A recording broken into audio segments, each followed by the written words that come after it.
मराठा आरक्षणाचा प्रश्न आता हळूहळू मार्गी लागायला लागला आहे। सर्वात महत्त्वाची बाब होती ते म्हणजे मनोज जरांगे यांचं उपोषण सोडवणं। कारण मनोज जरांगे यांची प्रकृती कमालीची खालावली होती। उपोषण सोडायला आणखी 2-3 दिवस जर उशीर झाला असता तर परिस्थिती बिघडू शकली असती। त्यामुळे हे उपोषण सोडवण्यासाठी सरकार पातळीवरून आटोकाट प्रयत्न सुरू होते आणि हे उपोषण सोडवण्यासाठी सर्वात महत्त्वाचा संवाददूत जो व्यक्ती ठरला त्यांचं नाव आहे मंगेश चिवटे। मंगेश चिवटे हे महाराष्ट्र शासनामध्ये आरोग्य दूत म्हणून काम करतात।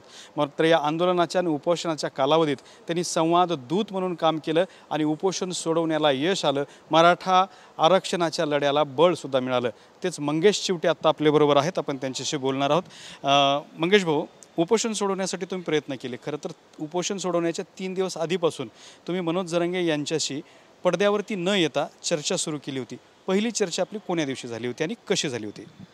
नक्कीच मला सुरुवातीला सांगायचं आहे की 14 ऑक्टोबरला जी महासभा झाली, विराट सभा झाली, त्या 14 ऑक्टोबरच्या सभा झाल्यानंतर गावी परतताना अनेक ठिकाणी दुर्दैवाने अपघात झाले आणि अशा अपघातग्रस्त मराठा बांधवांना मुख्यमंत्री एकनाथजी शिंदेसाहेबांनी आदेश दिले होते आम्हाला की मुख्यमंत्री सहायता निधीतून या अपघातग्रस्त मराठा बांधवांवर उपचार झाले पाहिजेत। आणि त्यानुसार कुठे संभाजीनगर शहर असेल, कुठं कोपरगाव असेल, म्हणजे एके दिवशी तर मला आदरणीय मनोजदादा जरांगे साहेबांचा रात्री 2 वाजता फोन आला कोपरगावच्या मला वाटतं SJS हॉस्पिटलमधून, आणि मला त्यांनी सांगितलं की इथेही आपला एक मराठा बांधव आहे। नाशिकमधून असंच रात्री एकदा मला फोन आला की इथे एक आपला अपघातग्रस्त बांधव या ठिकाणी ॲडमिट आहे अपोलो हॉस्पिटलमध्ये आणि यांना आपल्याला सर्वतोपरी मदत करायची संभाजीनगरच्या 2-3 पेशंटसाठी। आणि त्यांनी जेव्हा आम्हाला आदेशित केलं तेव्हा तात्काळ अशा अपघातग्रस्त बांधवांचे प्रस्ताव मुख्यमंत्री सहायता निधीला मागून घेणे, त्यांना अर्थसहाय्य करणे, ही प्रक्रिया माननीय एकनाथजी शिंदेसाहेबांच्या सूचनेनुसार तात्काळ राबवण्याची जिम्मेदारी मी घेतली। त्या पद्धतीनं मुख्यमंत्री वैद्यकीय सहायता कक्षाच्या सगळ्या टीमच्या सहकार्याने देखील मेहनत घेतली। हे बिलकुल माझं एकट्याचं याच्यामध्ये मी श्रेय आहे असं म्हणणार नाही, सगळ्याच टीमवर्क होतं। आणि जशी जशी मेहनत व्हायला लागली तशी तशी तात्काळ संबंधित अपघातग्रस्त रुग्णांना अर्थसहाय्य मिळू लागलं आणि मग मनोजदादा जरांगेंचा माझा संवाद वाढायला लागला। दरम्यानच्या काळात काही मराठा बांधवांनी या सगळ्या आंदोलनाच्या काळामध्ये दुर्दैवानं टोकाचं पाऊल उचललं होतं, आत्महत्या केल्या होत्या। अशा टोकाचं पाऊल उचललेल्या आत्महत्याग्रस्त मराठा बांधवांच्या कुटुंबियांना त्या ठिकाणी 10 लाख रुपये मुख्यमंत्री सहायता निधीतून देण्याचा देखील प्रावधान आहे। आणि त्याचा देखील मनोजदादा जरांगेंचा आम्हाला फोन यायचा की मंगेश असं असं या ठिकाणी झालेलं आहे, या जिल्ह्यामध्ये या तालुक्यामध्ये आत्महत्या झाली। एके दिवशी त्यांनी स्वतःच्या मोबाईलवरून मला स्वतःच्या हस्ताक्षरामध्ये लिहून एक 7-8 नावं पाठवली। त्याची देखील कारवाई आपण गतिमानतेने केली। त्यांना देखील हिंगोलीमधल्या 3 मराठा बांधवांच्या कुटुंबियांना त्या ठिकाणी आपण 10 लाख रुपये मुख्यमंत्री एकनाथजी शिंदेसाहेबांच्या निर्देशानुसार मुख्यमंत्री सहायता निधीतून दिले। आणि असा हळूहळू एक विश्वास म्हणूयात की एक डायलॉग तर सुरू राहिला, परंतु त्यांना देखील एक विश्वास बसायला लागला की हे जे बोलतो हा व्यक्ती चांगला आहे असं त्यांना विश्वास हा चांगला म्हणण्यापेक्षा एक अजून की बाबा हे बोलतोय ते होतंय, घडतंय।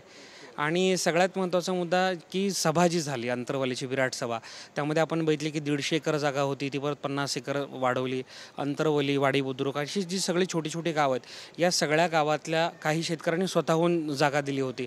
मात्र सभेला एवढी विराट गर्दी झाली होती की मराठा बांधव कुठल्याही भागातून मिळेल त्या रस्त्याने म्हणजे शेतातल्या बांधावरून त्या ठिकाणी सभेस्थळी येण्याचा प्रयत्न केला। त्यामुळे झालं असं की अनेक शेतकऱ्यांच्या शेतातील उभं पीक आडवं झालं। मग त्याच्यामध्ये कापूस असेल, सोयाबीन असेल, तूर मूग उडीद असेल, आणि मग या शेतकरी बांधवांनी खरं तर समाजासाठी योगदान दिलं होतं। आणि हे सगळं झालं असताना 441 शेतकऱ्यांचा मग आदरणीय मनोजदादांनी मला त्या ठिकाणी निरोप दिला की अशा पद्धतीनं शेतकऱ्यांचं नुकसान झालं, त्यांना नुकसान भरपाई मिळायला हवी। आणि मग आपण तात्काळ जिल्हाधिकारी जालना यांच्याशी संवाद साधला आम्ही। त्यांनी त्यांच्या माध्यमातून तहसीलदारांना सूचना केल्या आणि पंचनामे तुम्ही लवकरात लवकर कृषी विभागाला विश्वासात घेऊन सुरू करण्याच्या अनुषंगानं विनंती केली। हे सगळं झाल्यानंतर आता प्रॉब्लेम आला की कुठल्याही नैसर्गिक आपत्तीमध्ये मुख्यमंत्री सहायता निधीमधून मदत करण्यात येते। मग अतिवृष्टी असेल, नैसर्गिक आपत्ती म्हणजे भूकंप असेल किंवा या तत्सम जर काही गोष्ट असेल तर मुख्यमंत्री सहायता निधीमधून मदत करण्यात येते। आता ही केस तर थोडीशी वेगळी होती, म्हणजे सभेचं आयोजन केलं गेलं होतं, त्या ठिकाणी मोठ्या संख्येने लोक आले होते आणि त्यामुळे सगळं नुकसान झालं होतं। ही नैसर्गिक आपत्ती नव्हती। त्यामुळे शासकीय नियमांमध्ये म्हणजे मुख्यमंत्री सहायता निधीचे निकष असतील किंवा मदत व पुनर्वसन खात्याचे निकष असेल, त्या दोघांमध्ये हे कुठेही बसत नव्हतं। ही बाब जेव्हा मी मनोजदादा जरांगेंना निदर्शनास आणून दिली त्यावेळी ते म्हणले काहीतरी मार्ग काढा। आणि त्यावेळी मग दादांची जी मागणी होती ती माननीय मुख्यमंत्री महोदयांना त्या ठिकाणी मी कळवले आणि मुख्यमंत्री महोदयांनी देखील पुढाकार घेतला आणि एक विशेष बाब म्हणून आपण मार्ग काढून त्या ठिकाणी मदत देखील सुपूर्द केली. जवळपास 32 लक्ष रुपये आपण त्या ठिकाणी सुपूर्द केले. लाठीचार्ज जो झाला होता गेल्यावेळी, लाठीचार्जचं एक मला आवर्जून सांगायचं की माननीय मुख्यमंत्री महोदयांनी पण त्या ठिकाणी गॅलेक्सी हॉस्पिटलमध्ये त्यावेळी भेट दिली होती आणि जखमींना उपचाराचं आश्वासन दिलं होतं मुख्यमंत्री सहायता निधीतून. जवळपास 18 ते 19 त्या बांधवांना पूर्ण मुख्यमंत्री वैद्यकीय सहायता निधीतून उपचार केले गेले. या ठिकाणी डॉक्टर चावरे सरांचे देखील मला आभार मानायचे की त्यांनी देखील खूप सहयोग दिला. जवळपास 25,32,000 म्हणजे आपण गॅलेक्सी हॉस्पिटलला मुख्यमंत्री सहायता निधीतून तेवढी मदत जवळपास 25 लाखाहून अधिक केली आहे. नुकसान भरपाई दिली आहे, अपघातग्रस्त बांधवांना मदत केली आणि ह्या सगळ्यांचा पाठपुरावा करता करता मग त्यांच्याशी थोडीशी जवळीक वाढत गेली आणि त्यांनाही वाटायला लागले की बाबा आपण चांगला मुलगा चांगला आहे, विश्वासू आहे. म्हणजे थोडक्यात मुख्यमंत्री सहायता निधी, वैद्यकीय सहायता निधी, नुकसानग्रस्तांना मदत या सगळ्या माध्यमातून तुम्ही मनोज जरंगे यांच्या मनामध्ये घर केलं आणि त्यांचा तुमच्यावरती विश्वास संपादन झाला. मग नंतरची मुद्दा जो पुढे सुरू झाला की ते उपोषणाला बसलेले होते. मग उपोषण सोडवण्यासाठी तुम्हाला त्यात एंट्री कशी करावी वाटली, एंट्री कशी झाली आणि त्याला मनोज जरंगेने प्रतिसाद कसा दिला? ज्या दिवशी आदरणीय मनोजदादांनी उपोषण सुरू केलं त्यावेळी देखील मी त्यांच्या संपर्कात होतो. दुसऱ्या दिवशी देखील माझा संपर्क झाला. मात्र तिसऱ्या, चौथ्या आणि 5व्या दिवशी माझा संपर्क त्यावेळी होऊ शकला नाही. म्हणजे दादांची पण तब्येत खूप डाऊन झाली होती, त्यांना बोलता येत नव्हतं आणि मग दादांचे सहकारी असतील, मग डॉक्टर तारक असतील, सरपंच असतील किंवा अन्य सहकाऱ्यांच्या माध्यमातून मी कुरुंकर असतील या अन्य सहकाऱ्यांच्या माध्यमातून तब्येतीचा आढावा घेतो, मुख्यमंत्री महोदयांना अवगत करत होतो. त्यांचा जरी थेट संवाद होत नसला तरी त्यांच्या सहकाऱ्यांचा होत होता. पहिल्या दुसऱ्या दिवशी संवाद झाल्यानंतर 2-3 दिवस मी त्यांच्या सहकाऱ्यांशी संवाद साधत होतो. मला आवर्जून तो घटनाक्रम सांगायचा की ज्या दिवशी त्यांची तब्येत खूप खालावली होती, मला वाटतं 5व्या दिवशी खालावली होती, 6व्या दिवशी माझं त्यांचं बोलणं झालं आणि मी त्यावेळी नाशिकमध्ये होतो एका आरोग्य शिबिरासाठी. नाशिकमधून थेट मी नागपूरला आलो सकाळच्या फ्लाईटने. नागपूरमधून यवतमाळ गाठलं आणि यवतमाळला शासन आपली दारक कार्यक्रम झाल्यानंतर त्या ठिकाणी हेलिपॅडला माननीय शिंदेसाहेबांना निरोप देताना माननीय मुख्यमंत्री महोदय एकनाथजी शिंदेसाहेबांना मी काही या सगळ्या गोष्टी सांगितल्या. त्यांनी देखील मला काही वेळ दिला आणि त्या वेळेमध्ये हे सगळं त्यांना मी सांगितलं की ह्या गोष्टी आहेत, ह्या सगळ्या मागण्या आहेत आणि या पद्धतीनं थोडंसं डायलॉग जर चालू झाला तर ही चर्चा थोडीशी पुढं जाऊ शकते. मी त्या दिवशी इकडे गेलो. साहेबांची भेट झाल्यानंतर साहेबांच्या निरोपाची वाट बघितली. मी निरोप आणि हे चर्चेला वेळ होत होता म्हणून माझा नियोजित कार्यक्रम 1 नोव्हेंबरचा काळा दिवस, मी दरवर्षी बेळगावला जातो मराठी भाषिक बांधव आहेत त्यांना सपोर्ट करण्यासाठी आणि मी नागपूर विमानतळावर असताना 11:15चं फ्लाईट होतं. बरोबर 11:45च्या सुमारास मी म्हणजे बोर्डिंग पास काढलं, फ्लाईटमध्ये विमानतळात एंट्री केली, त्या आतमधल्या बसमध्ये बसणार तोपर्यंत माननीय CM साहेबांचा परत संवाद झाला.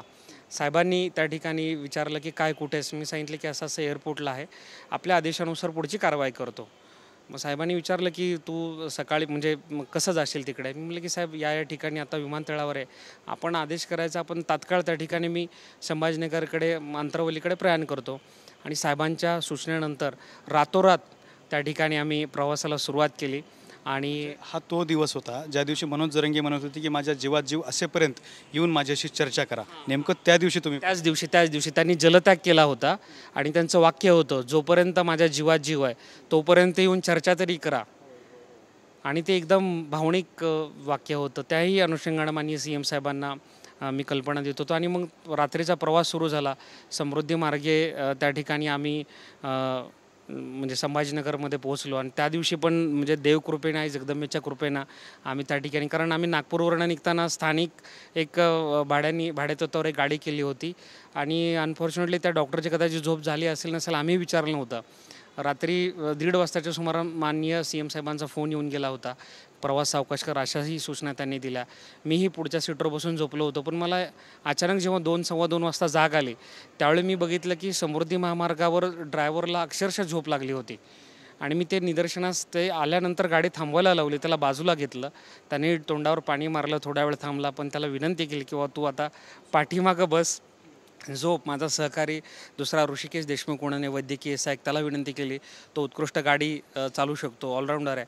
आणि मग तो त्यानं गाडी चालवायला घेतली आणि मग फास्ट सोसाट आम्ही पोहोचलो. संभाजीनगरमध्ये आलो. अगदी 5-10 मिनटामध्ये फ्रेश झालो एका हॉटेलमध्ये आणि सकाळचा सूर्य उगवतानाच आम्ही अंतरवालीमध्ये प्रवेश केला. येताना माजी न्यायमूर्ती राज्य मागासवर्गीयाच्या अध्यक्ष माननीय गायकवाड साहेबांना मी सकाळी 6 वाजता फोन केला. त्यांना म्हणलं, सर सॉरी तुम्हाला त्रास देतो आहे, उठवतो आहे, पण मी आत्ता मनोजदादांकडे पोहोचतो आहे. तर मला नेमकं काय कशा पद्धतीनं मुद्दे मांडावेत या अनुषंगानं थोडं गाईड करा. मग न्यायमूर्ती गायकवाड साहेबांनी काही मुद्दे सांगितले, टेक्निकल मुद्दे. ते मुद्दे मी आदरणीय मनोजदादांना सांगितले आणि सगळ्यात महत्त्वाचं म्हणजे 7 वाजता सकाळी म्हणजे मला वाटतं की 30 तारखेला तो शासन आपल्या दारी कार्यक्रम होता. 31 ऑक्टोबरला सकाळी 7 वाजता मुख्यमंत्री एकनाथजी शिंदे साहेबांना लगेच मी पोचल्या कल्पना दिली की साहेब मी या ठिकाणी आता अंतरवालीमध्ये पोचलो आहे आणि दादांना पण आपण उठूयात आणि तुमचं एकदा बोलणं झालं तर आपण चर्चा थोडी पुढे जाऊ शकते. लगेच आदरणीय CM साहेब सकाळी 7 वाजता मुख्यमंत्र्यांनी त्या दिवशी रात्री झोपले असतील CM साहेब पहाटे 4 किंवा 5 वाजता. म्हणजे मला तर वाटतं CM साहेब रात्रभर त्या दिवशी झोपले नव्हते, कारण सततच्या त्यांना अपडेट घ्यायच्या होत्या. राज्यातली परिस्थिती बिकट होत चालली होती आणि या अनुषंगानं कायदा आणि सुव्यवस्थेचा देखील ते आढावा घेत होते. सकाळी 7 वाजता माननीय CM साहेब मनोजदादांशी जवळपास 24-25 मिनटं, अर्धा तास म्हटलं तरी हरकत नाही, त्यांचा संवाद झाला.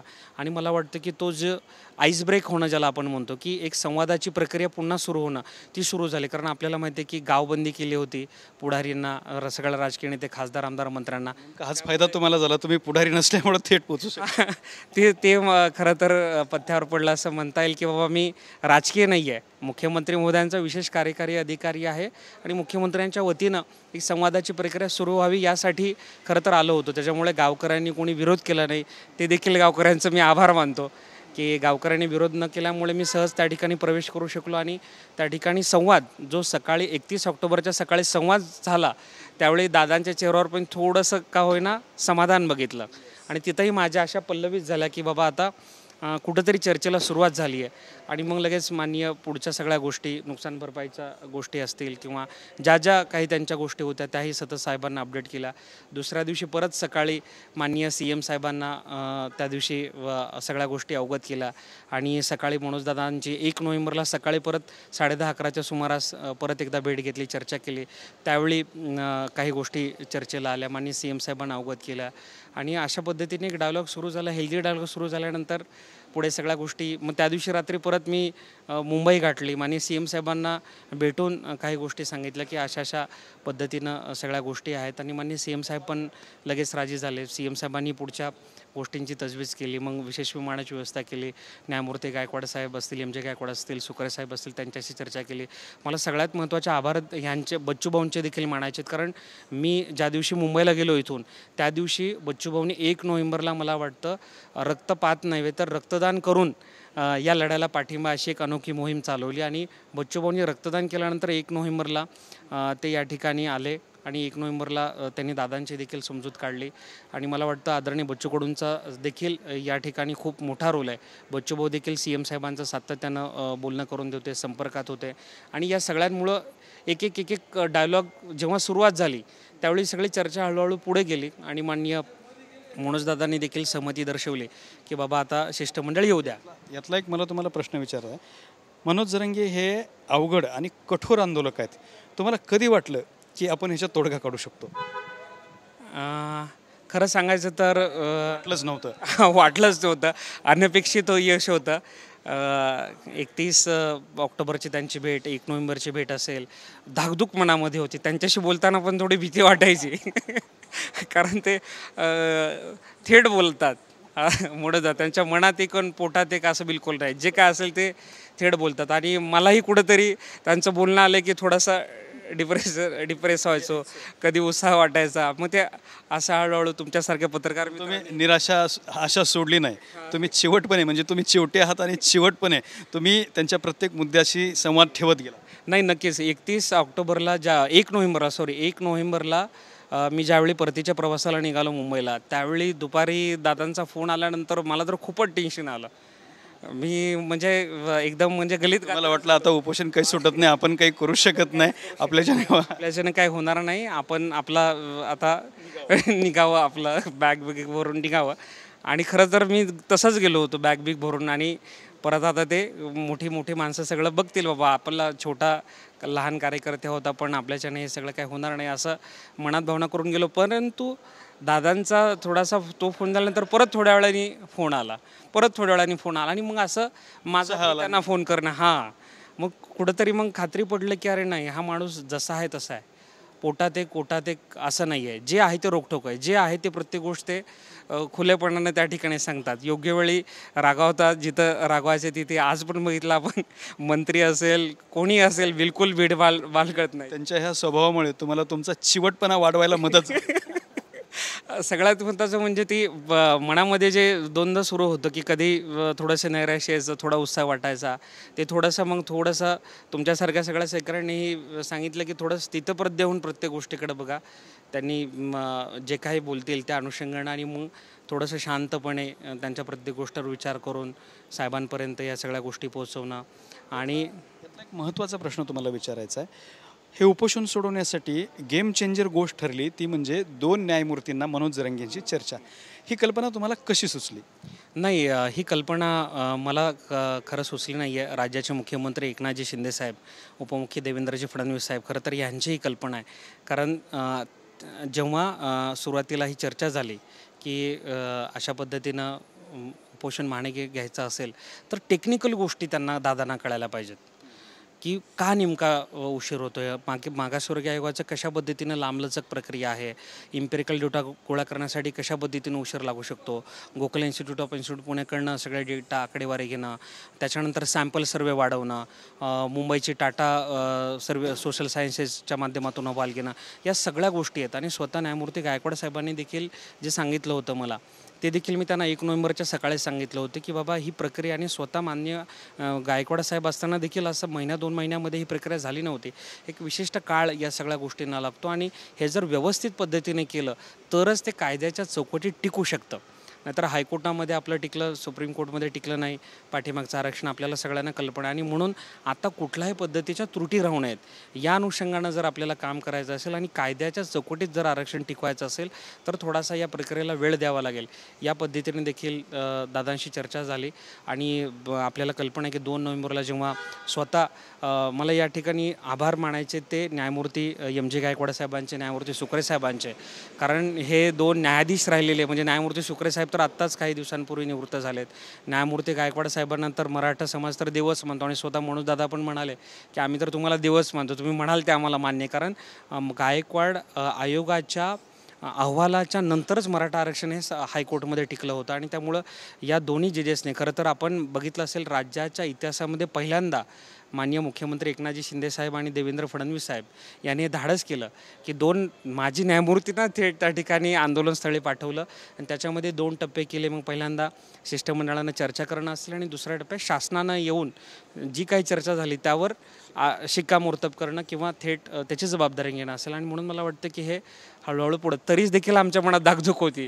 पहिलं शिष्टमंडळाला चर्चा झाली, परत मंत्री महोदयांचं शिष्टमंडळ आलं, परत ती चर्चा झाली, तरी शेवटपर्यंत जोपर्यंत ते ज्यूस घेऊन उपोषण सोडत नाही तोपर्यंत माझ्यासारख्या कार्यकर्त्याच्या गॅरंटी धाकधूक होती, पुढे काय असं सगळं. आता यातला तुमच्या बाबतीतला एक जो मुद्दा मला समजला किंवा आंदोलकांमधूनच ही चर्चा समोर आलेली आहे ती त्यांच्याकडून मी ऐकली, मनोज जरांगे यांच्या निकटवर्तीयांकडून.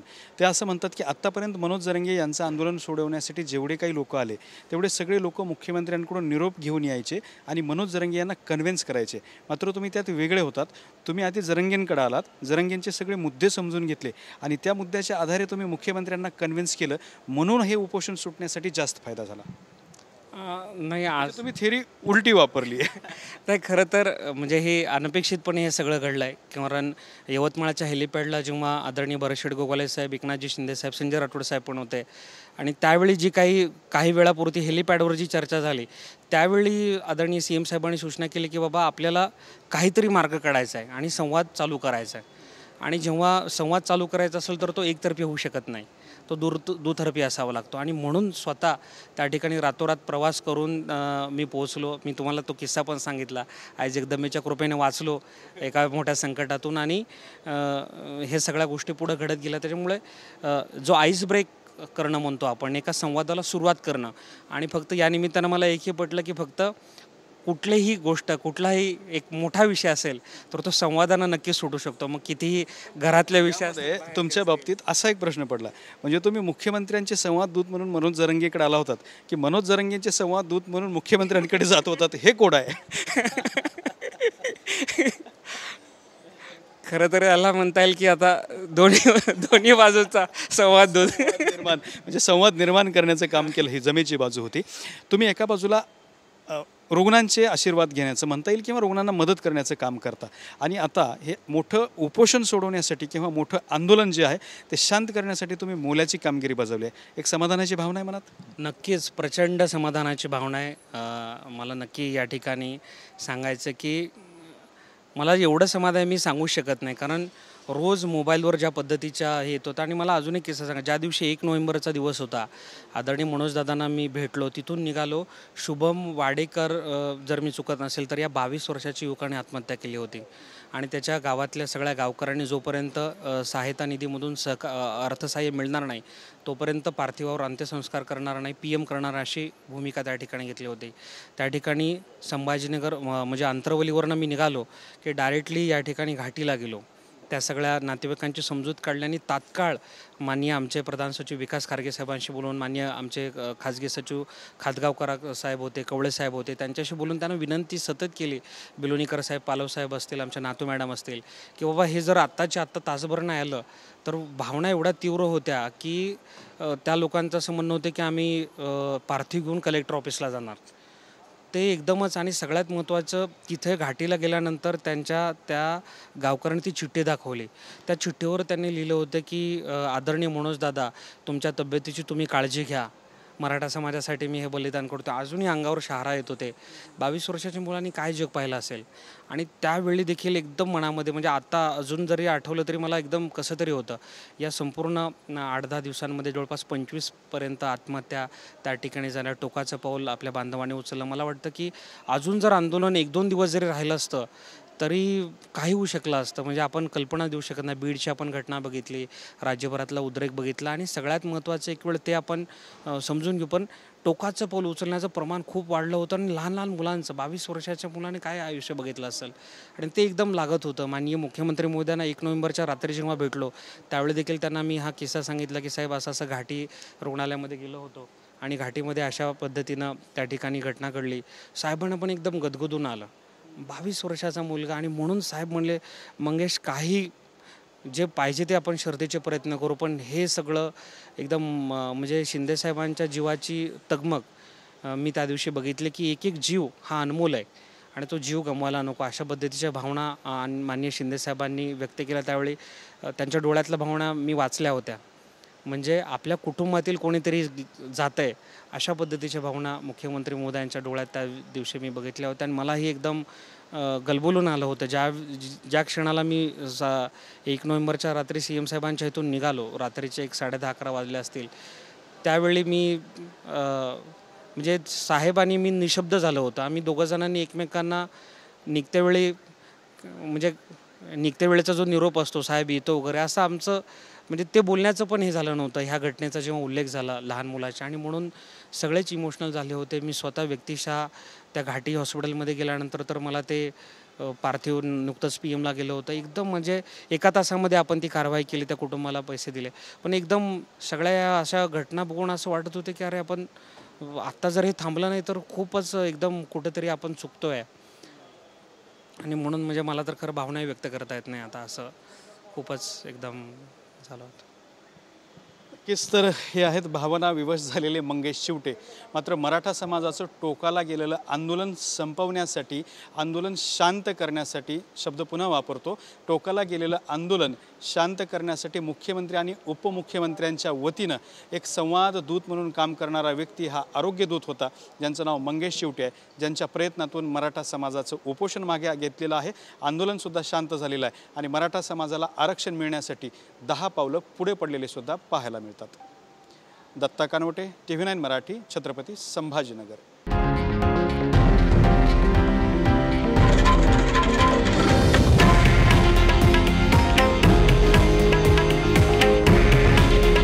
हे आहे देशातील नंबर 1 न्यूज नेटवर्क आणि आपण पाहत आहात TV9 मराठी. काळजी तुमची, हित महाराष्ट्राचं.